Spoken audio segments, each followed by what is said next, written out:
Alright, so we've had a couple guys ask about how we could take apart the throttle. It does tend to get sticky from time to time depending on the kind of dirt you're running in.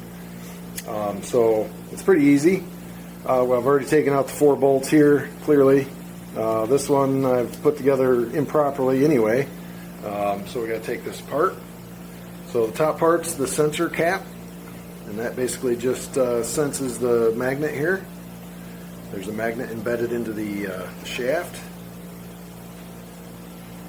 And here, and then to pull this out, you just got to kind of wiggle it out until it pops out of that bottom slot there. You can see there's some dirt in there already. It's not what we really want, but that's why we make it so you can take it apart. So anyway, there's a little hole here for the end of the spring. So that one goes in there, and then you want to turn it to the left. And you're basically compressing the spring. You want to grab onto it with your thumb. Actually, I like it the other side. So spin it all the way around. You want to be right by the magnet.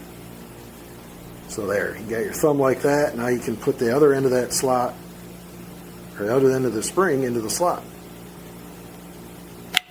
And it pops right in. So make sure you got actuation the right way. It's got spring tension.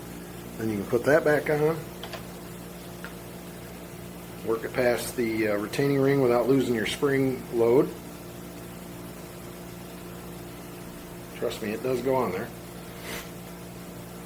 So you got all that, and then you put your cap back on.